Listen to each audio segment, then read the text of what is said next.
Wabarakatuh. Selamat pagi anak-anakku semuanya.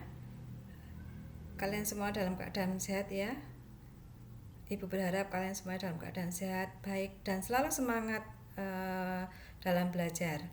Baik, ketemu lagi dengan Bu Ninik Perwantini dalam pembelajaran daring prakarya pengolahan untuk kelas 9 semester 1.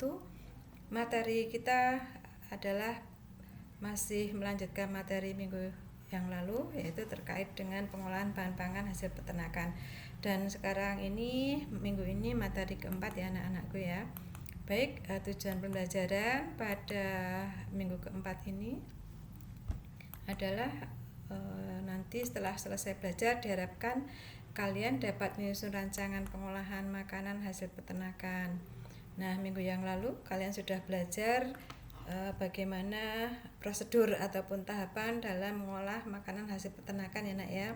Minggu yang lalu juga sudah Ibu jelaskan bagaimana kita merancang atau merencanakan pengolahan makanan hasil peternakan itu. Jadi kemarin Ibu sudah detail menjelaskan terkait dengan perencanaan ini. Nah, sekarang pada pertemuan keempat ini kalian diharapkan bisa merancang nak ya. Jadi pada pertemuan ini Ibu akan memberikan kalian lembar kerja peserta didik ya untuk merancang pengolahan makanan hasil peternakan.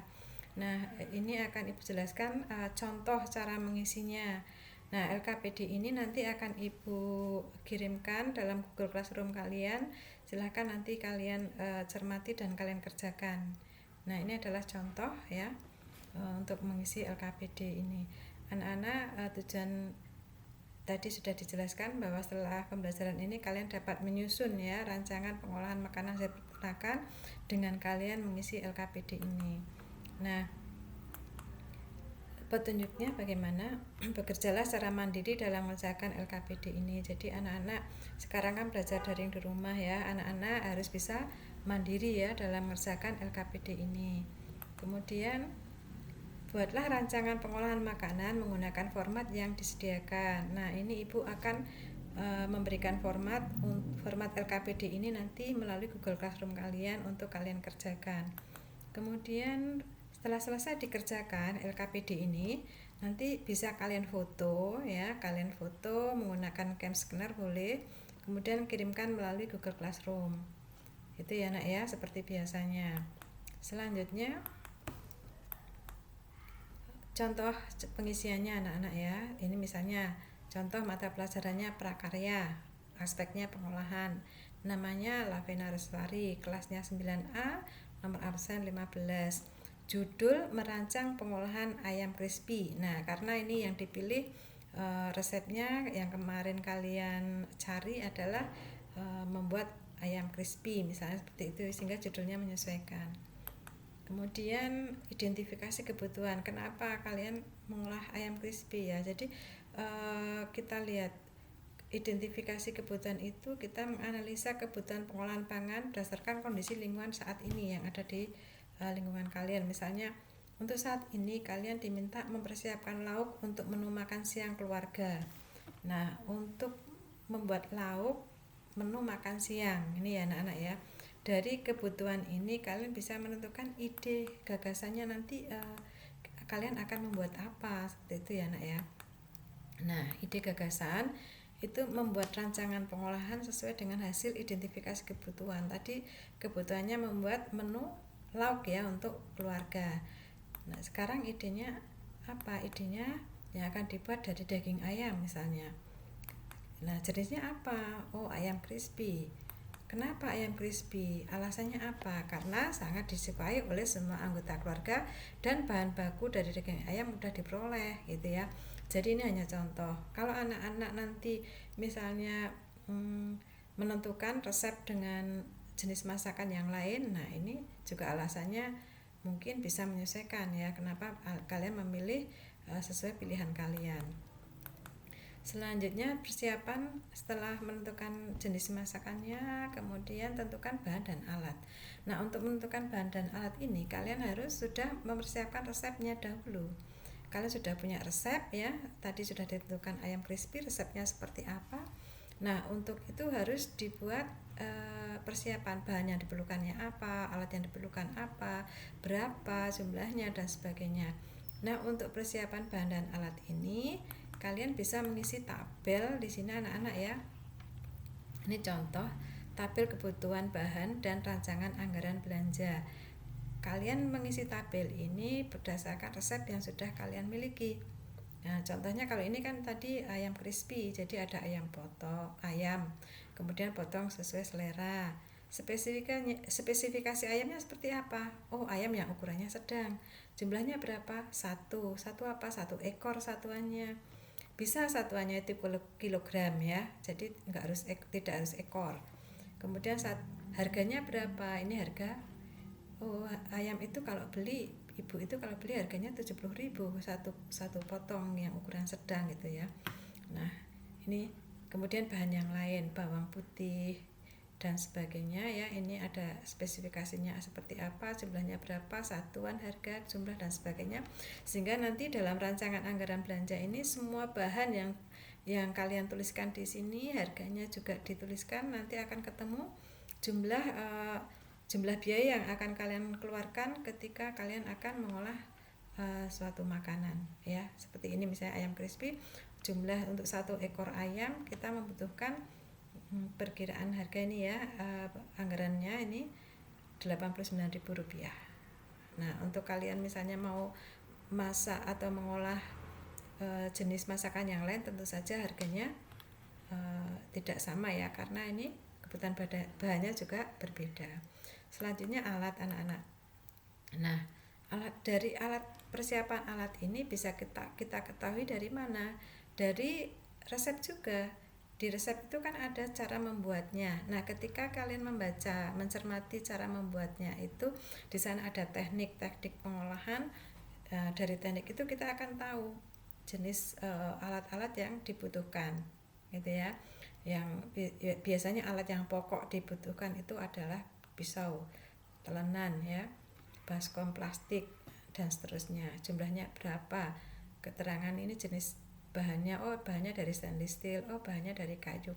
Nah, dalam menentukan bahan ini juga harus kalian ketahui apa ya, sifat dari bahan baku yang akan kita olah, karena mungkin ada bahan-bahan tertentu yang tidak cocok digunakan menggunakan alat-alat tertentu karena bisa mungkin terjadi kontaminasi. Jadi ini perlu diperhatikan. Kemudian setelah itu baru alat sudah, bahan sudah ya, kita tentukan langkah-langkah atau tahapan pembuatannya. Nah, langkah-langkah atau tahapan pengolahan ini juga di resep sudah ada kan anak-anak ya.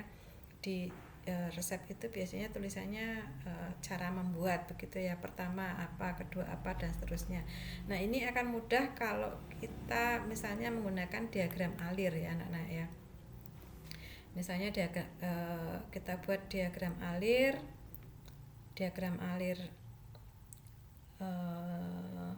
dari cara membuatnya, pertama prosesnya yang kita lakukan apa, yang kedua apa dan seterusnya, itu berupa bagan. Bentar, ini membuka agak lama anak-anak ya. Jadi dengan diagram alir seperti ini kita akan lebih mudah memahami ya anak-anak ya. Misalnya diagram alir pembuatan ayam crispy. Nah, misalnya ayam dibersihkan, kemudian dipotong, kemudian setelah itu direndam dengan bumbu rendaman. Bumbu rendaman mana? Oh, ini bumbu rendamannya.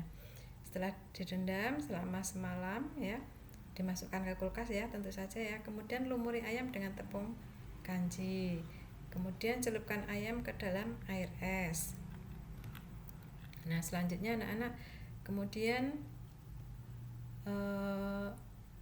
gulingkan ayam ke bahan adonan tepung. Bahan adonan tepungnya mana? Oh, ini adalah adonan tepung. Ada tepung 400 gram tepung terigu dan sebagainya. Ini kan dari resep ya, kita ketahui. Setelah itu baru ayamnya digoreng. Nah, ingat anak-anak, menggoreng ayam yang crispy itu kita menggunakan teknik apa ya? Ya, betul Mbak ya. Kita menggunakan teknik deep frying. Jadi menggoreng dalam minyak jumlah yang banyak. Jadi ayamnya itu harus terendam betul dalam minyak yang banyak supaya semuanya bisa matang dari sampai ke dalam-dalamnya gitu ya nak ya. Jadi ini diagram alir, kemudian setelah selesai digoreng kemudian baru ayam crispy-nya masak, baru disajikan dan dikemas. Nah ini adalah contoh diagram alir. Nah nanti dalam LKPD kalian juga nanti dibuat seperti ini ya anak-anak ya, supaya kita mudah sistematis dalam memasak, kita mengingatnya lebih mudah. Nah begitu ya anak-anak ya. Jadi ini contoh diagram alir, silakan nanti kalian buat LKPD-nya. Setelah selesai kirim ke Google Classroom kalian, kemudian boleh difoto ya anak-anak ya. Jadi boleh difoto, kemudian boleh di scan dulu menggunakan kamera scanner, kemudian difoto, kemudian kirim melalui Google Classroom kalian ya, supaya ibu bisa menilai tugas kalian ini. Baik anak-anakku, ini pertemuan kita untuk materi 4, kalian mengisi LKPD ini. Kalau nanti kalian ada kesulitan, ada hal-hal yang perlu ditanyakan, silakan kalian bisa menanyakan ke Bu Nini langsung melalui WA, bisa video call atau bisa kalian tulis ya, nanti akan ibu jelaskan ya. Baik anak-anakku, sekian pertemuan pada pertemuan 4 ini. Ada kurangnya ibu mohon maaf. Selalu semangat ya, pokoknya harus selalu belajar, semangat belajar, harus selalu berdoa, harus selalu peduli kepada orang tua, peduli kepada lingkungan ya, harus pokoknya anak-anak harus berkarakter betul, menjadi anak-anak yang hebat, menjadi anak-anak yang kuat. Baik anak-anak, ibu tunggu hasilnya ya di Google Classroom kalian. Sampai di sini dulu. Assalamualaikum warahmatullahi wabarakatuh. Selamat pagi anak-anak.